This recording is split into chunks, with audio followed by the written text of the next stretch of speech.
Hard to capture, extravagant, resurrect the track and it's militant. And I react like a convict and start killing. It's manifested. The God's work like appliances, dealing in my sacred life.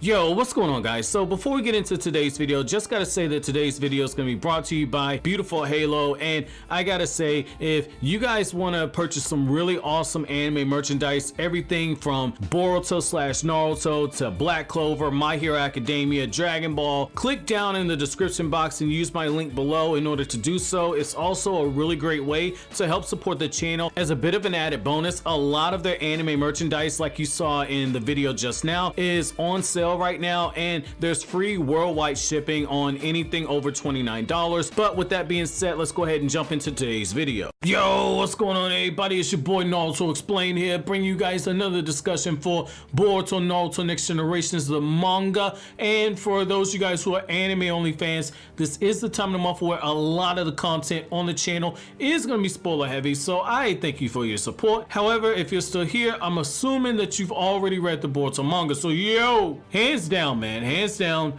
we're moving into what can essentially be described as being the downfall of Boruto Uzumaki arc, because Boruto right now is at that point to where, as Momoshiki liked to say, he said that time when you lose everything is not yet here, my little blue-eyed child. Even though he said that we're not quite here yet, this is clearly the moment where we're starting down this path, because Boruto has had a situation where twice he's had his body taken over, and now because of what's happened, he's removed Ishiki off the playing field. However, Boruto is at 80% progression at this point.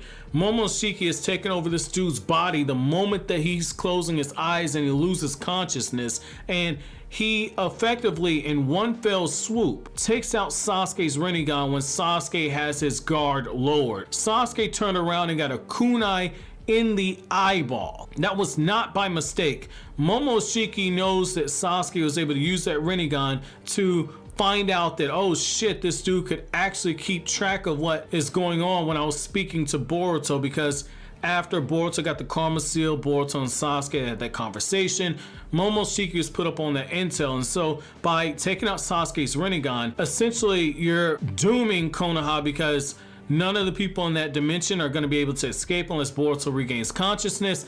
And then the other thing is even if they do, by getting rid of that rinnegan, you've essentially taken one of Konoha's most powerful military assets off the board, which makes them more vulnerable for attack. And so once Naruto does have to start disclosing all this information to the 5 Kage, which he's going to have to, because if he keeps this a secret, he's going to violate the treaty that he has with the 5 Kage that was signed going all the way back when Kakashi was the 6th Hokage. And so when you start looking at this right here, this is one of those times where everything that's happening to Boruto is outside of his control, and yet it's directly his doing. And even though we're in an era where essentially the ninja world is a lot different than it was 16 years prior in the timeline, there are still a lot of similarities to that. And you have to keep in mind that even though these Kage are working together, if they see a threat that's going to be a threat to their village, they're going to put their village before the alliance. We've seen this in a few different occasions. That's why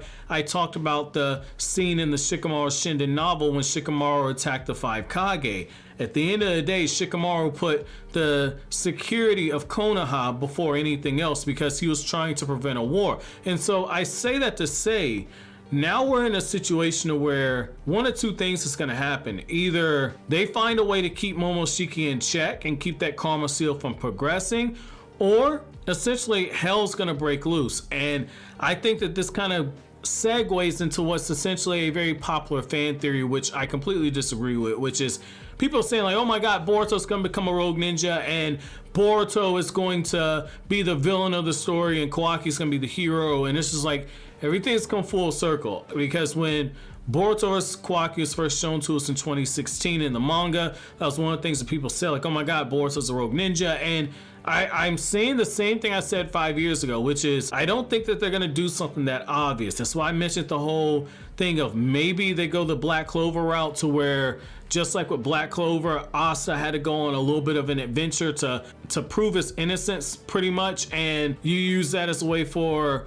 Boruto to go on the journey, give fans the time skip and give fans the training arc with Sasuke. However, I also said if they're gonna go this route, they need to do something different. So I get why people think that, oh, well, Kawaki being the anti-hero and this would be something that would make that completely different. And now we have like the new Boruto opening where Boruto was being shown in the same place as Sasuke and Kawaki in the same place as Naruto. I don't necessarily think that that's them foreshadowing that like Kawaki's gonna be the good guy of the story and Boruto's gonna be the bad guy. I don't think that's it. I think that that's a good catch by a lot of people, but I don't think that's anything more than just an Easter egg and paying homage to what was done in the past. This opening directly picks up where the outro left off last time, where you had Naruto and Sasuke looking down over the members of Team 7.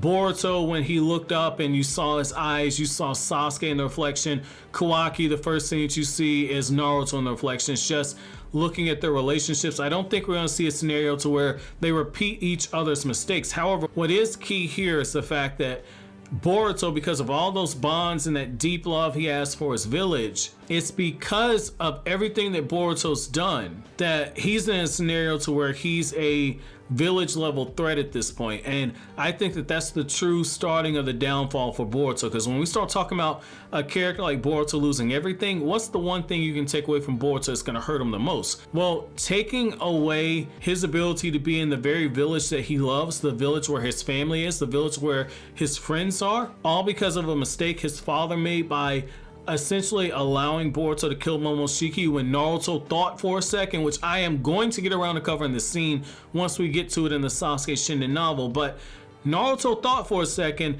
let me go ahead and kill Momoshiki, and then he said, wait, I think it might be a better idea for Boruto to get used to using such high-level ninjutsu, because this gives him the opportunity to kill a very powerful opponent. And so I think that because of all that stuff that's going to be weighing on Boruto, this would be a good way for, if the manga chose to, they could actually pick back up on something that Sasuke tells Boruto, which is some things happen and I had to leave the village for a while, but I found my way back. That was Sasuke talking during the time slip arc. I think that you could potentially play around with some scenes like that and kind of make some homages to stuff that happened during that time. And now, because you have Masashi Kishimoto taking over as the not only the editor, which he was already doing, but now Kishimoto's taking over the story.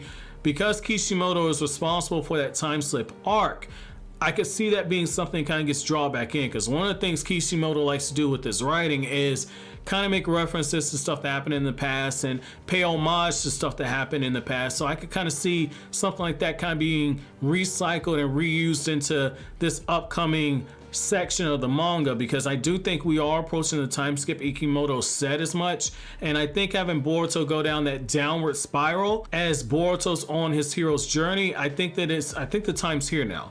I think this starts the moment where Boruto starts losing everything. And I think that when you start seeing that, like Momoshiki said, the time isn't here yet, it's still a ways away. You gotta remember, time moves on a much different rate for a character like Momoshiki. So for him, a ways away might not have been that long in our time. You just never really know. However, I want to know from you guys though, how do you guys feel about this? Do you think that we're now starting the downfall of Boruto Uzumaki? Let me know down in the comment section below. But as always, guys, if you like anything I had to say, don't forget to comment, rate, subscribe, and share. Thank you so much for watching all the way to the end. Have an awesome day, guys.